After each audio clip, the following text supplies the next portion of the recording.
From MTN, the Montana Television Network, this is Face the State. Good morning. Welcome to Face the State. Fire is a fact of life in an arid and an increasingly arid West. This summer, Montana has faced a tremendously difficult fire season with more than 1 million acres burned. For the first time in the state's history, the state ordered an evacuation of a community because of dangerous air quality. Today, we'll discuss land management policy and controlling the effects of wildfire in a hotter, drier Montana. I'm joined, as always, by MTN Chief Political Reporter Mike Dennison. And also here is Steve Marks of Marks Lumber in Clancy, and Steve Kelly, a board member of the Alliance for Wild Rockies. Gentlemen, thanks for joining us today. Steve Kelly, tell us a little bit about the Alliance for Wild Rockies. The Alliance for the Wild Rockies is an organization that protects ecosystems in the 5-state Northern Rockies bioregion. We focus on habitat for most all the species, aquatic and terrestrial, and really try to save all the life forms in the region. Steve Marks, tell us about your business up in Clancy. I'm a third-generation Montana. We have a small specialty mill in Clancy. We saw many sidings, timbers, beams, ton of that here in the Gallatin Valley. I've got 22 employees, 24 counting my wife and I. We've started sawing full-time in 1989 to supplement our ranching operation because of depressed cattle markets, and we haven't missed a day since. I'm involved in the Montana Wood Products Association and other organizations that we support.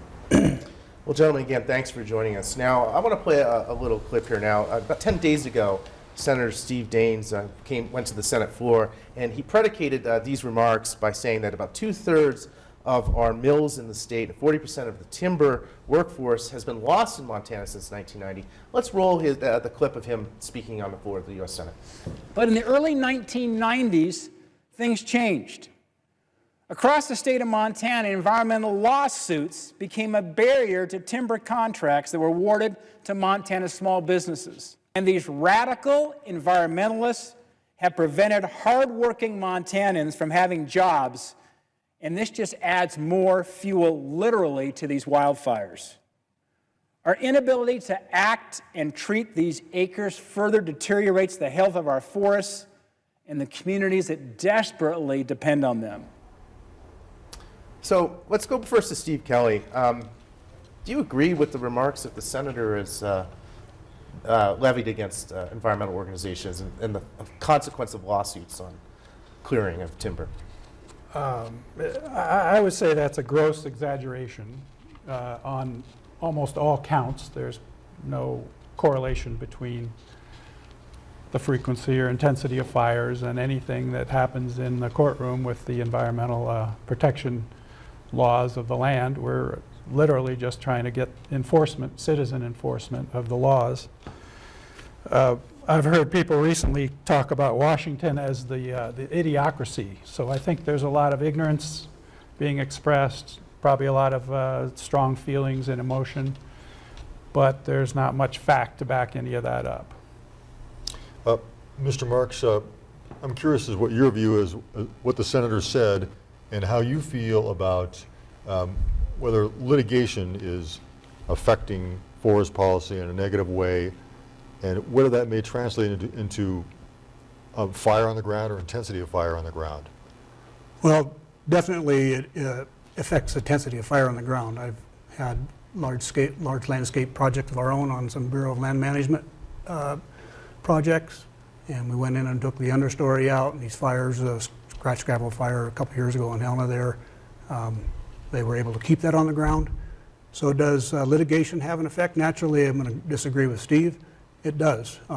These litigants are serial litigants. They litigate every sale, nearly 68%, I believe, in between 2011 and present.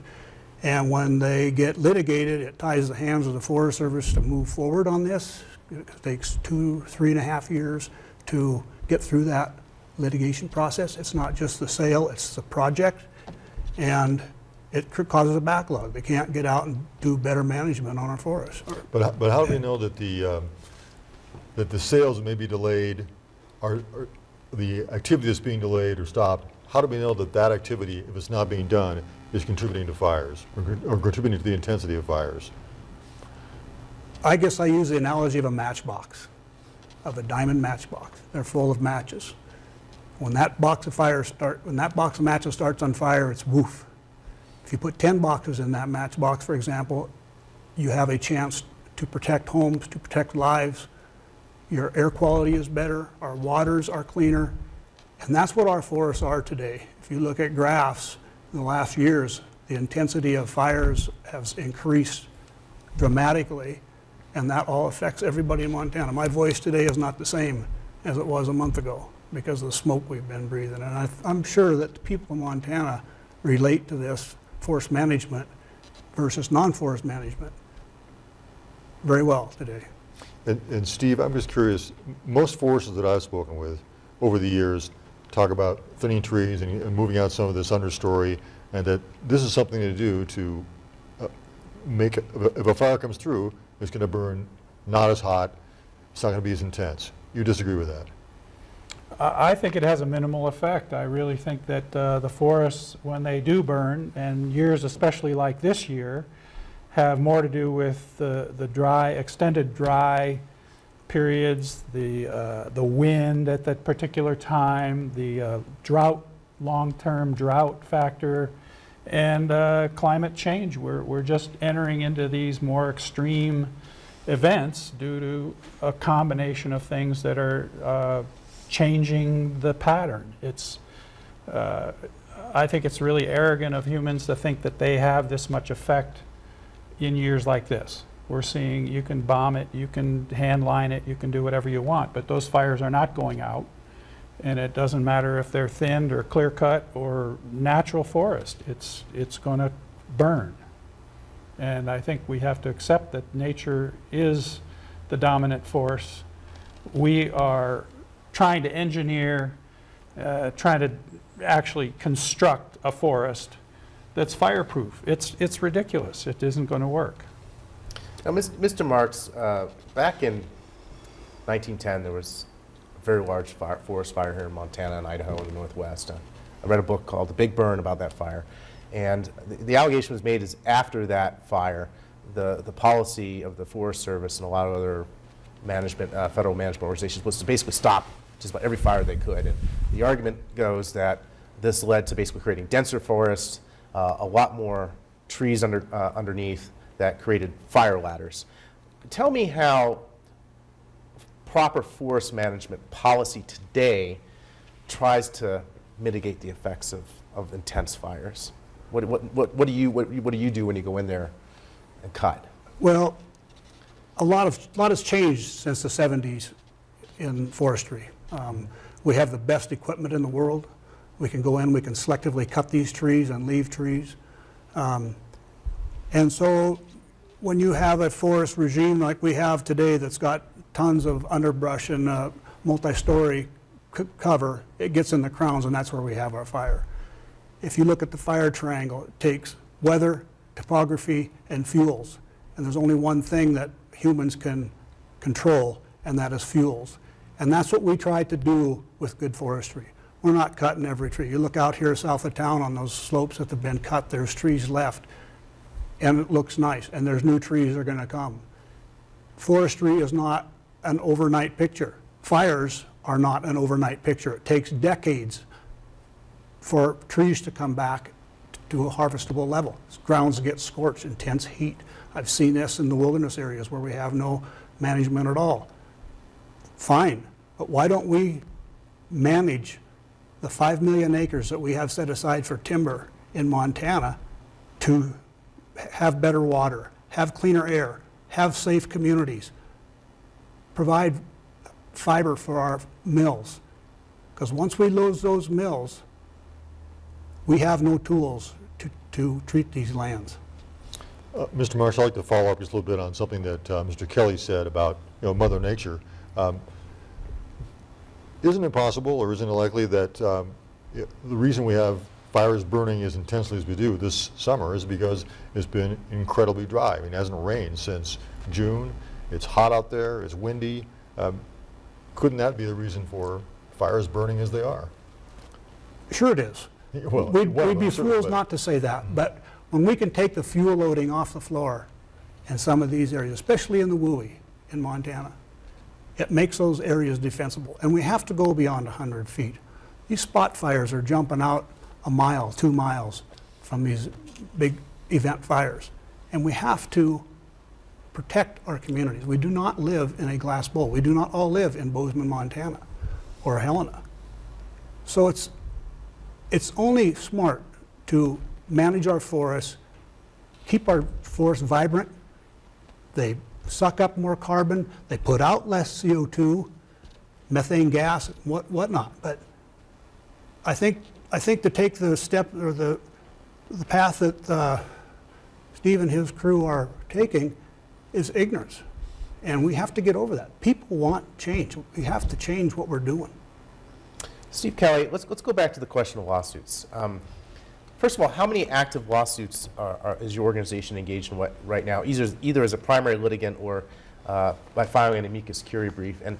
And pushing that a little bit further, why do you file a lawsuit? What drives you to file a lawsuut, and under what circumstances do you think it's necessary to stop a timber sale or whatnot, or clearing or whatever?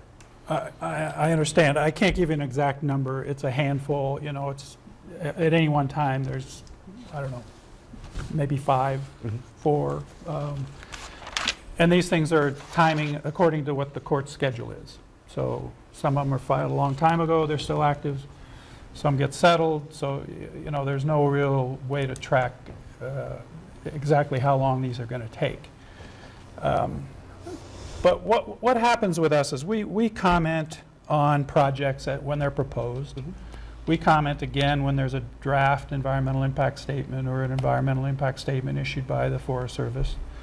And then we go into what they call an objection period. And this is a time when you can talk about the outstanding issues.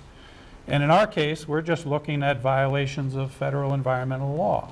And if they fail to comply with the environmental laws of the land, the nation of laws, all this good stuff, they just are going to end up in court. We're not backing down when they violate the Endangered Species Act or the National Forest Management Act or the National Environmental Policy Act. There are laws that govern the management of the forests. And this is serial law breaking for years and years and years. And you know, not even Representative Gianforte can get out of the law. He has to get his mugshot taken because that's the law. So only the Forest Service really can just scoff at the law and repeatedly violate it over and over and over again on behalf of, frankly, it's the timber industry's lobbying and the money involved in their budgeting through Congress that dictates how they behave. I mean, this kind of intransigence just doesn't exist anywhere else that I know of.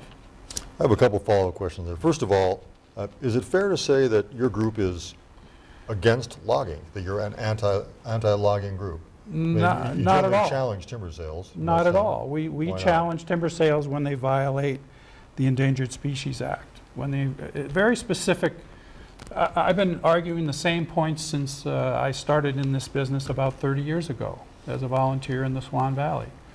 And so back then it was grizzly bear habitat. They want to destroy grizzly bear habitat to do all these things called management. Well, if you don't consider the grizzly bears, you're not going to have grizzly bears. It's pretty simple. And the Endangered Species Act says the priority goes to the bear. When you have these two conflicting uses of the forest, that's what the law says. Well, I also say, when you say serial law breaking, I mean, isn't it true that the law is constantly changing because of decisions by the courts? And you know, I just talked to some people in the Forest Service a week or so ago about what they do, and you know, they're not just scoffing at the law. They have people working all the time on the cases that you file and other groups file, trying to comply with what they think the law is. So, I mean, how can you say that they know they're what the just law fighting a is? law? They know what the law is. They're just being caught by their own activities. They're caught in the middle of this conflict over whose forest is it? How are we going to use the forest?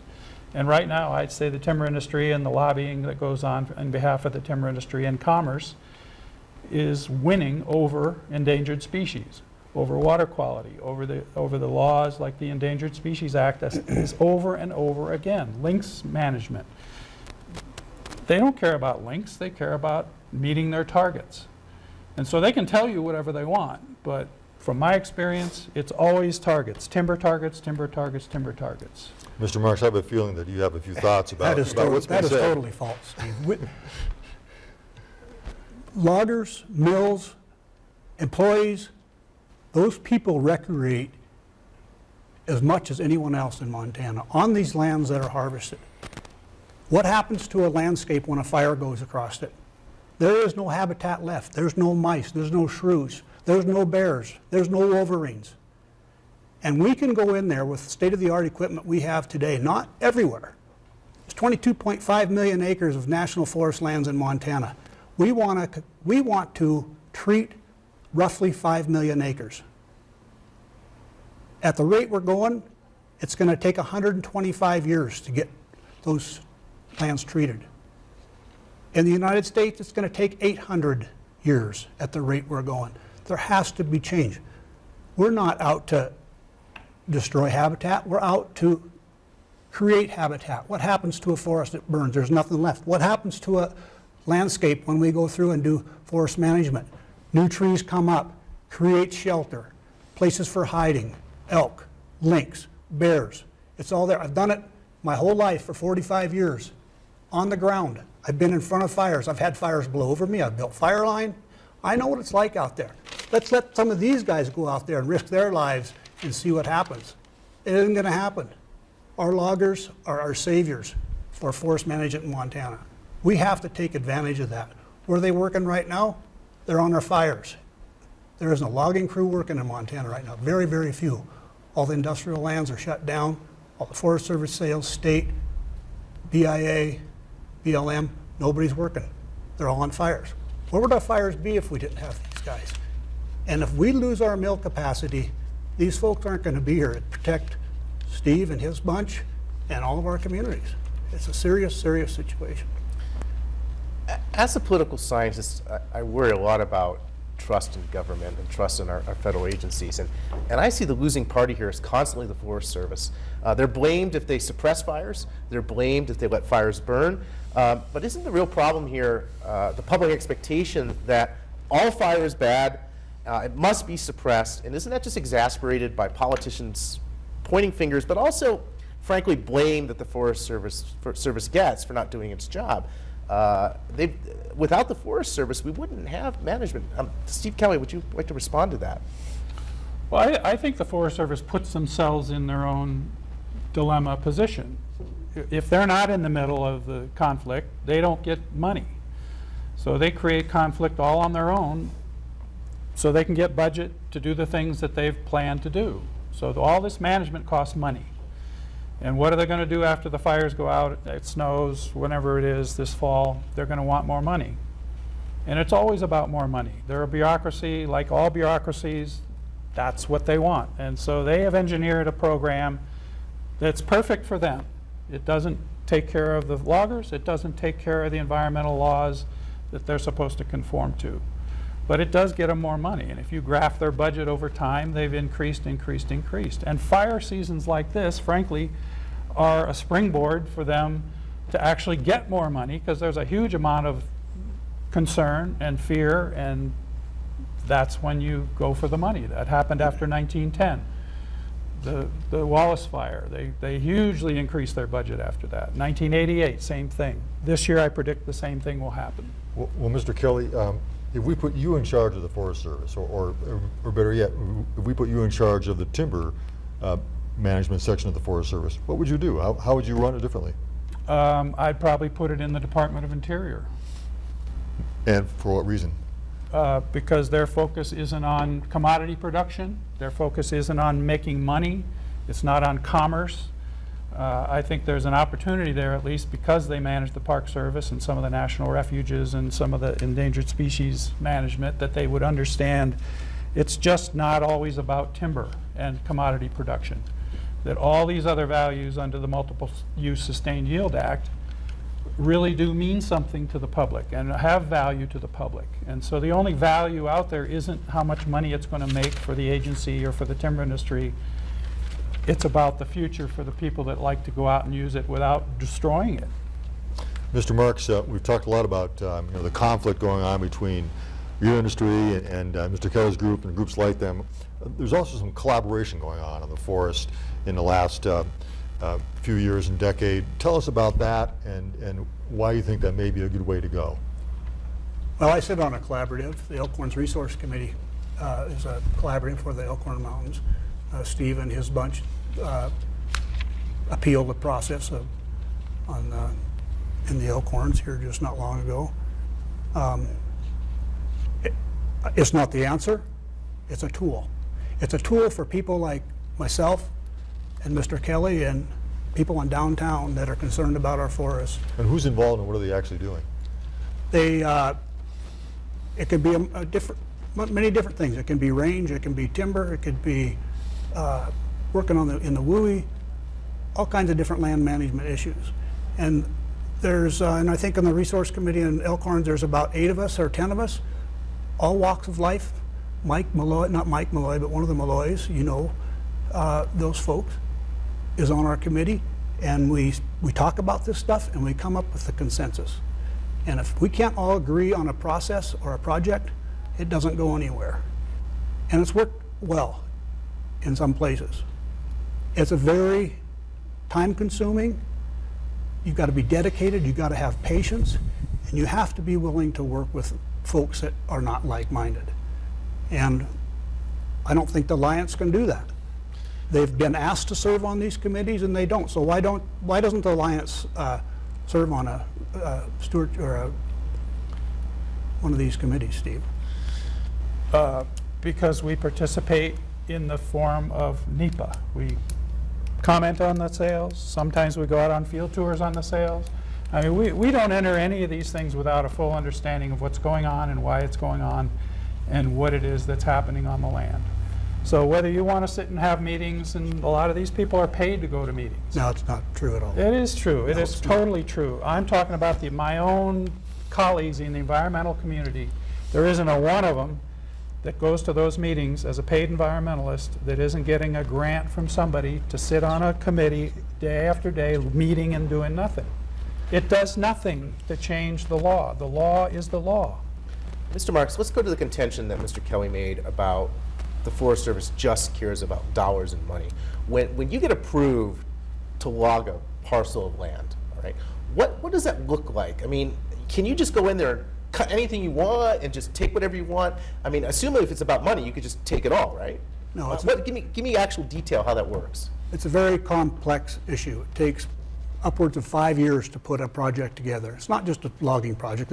There's veg management, maybe roads obliteration, spring development, whatever it is. It's a big project. They're not just, these folks aren't just appealing a logging project. You need to make that clear. They're appealing the whole project, the whole thing. And after the sale has been a record of decisions been made, it's advertised for bid.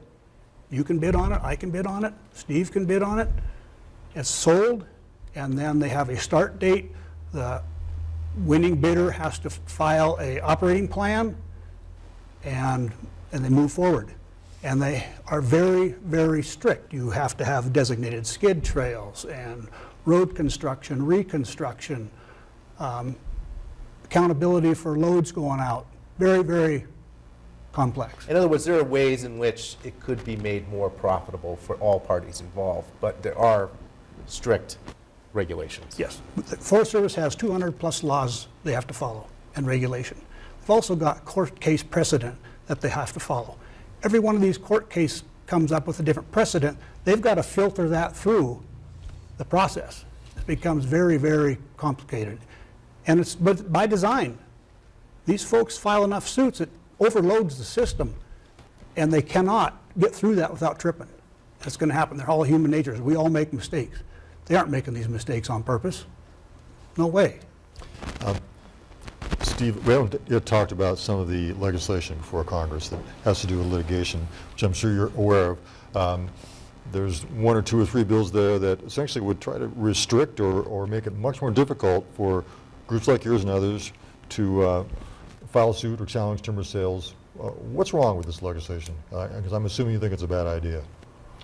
Well, I think by intent, it's trying to deregulate forest management. So a lot of times you'll hear the forest industry and the Forest Service and a lot of other folks talk about the states can do it better. Well, when they say that, they mean there's no laws. We have no forest practices laws in Montana.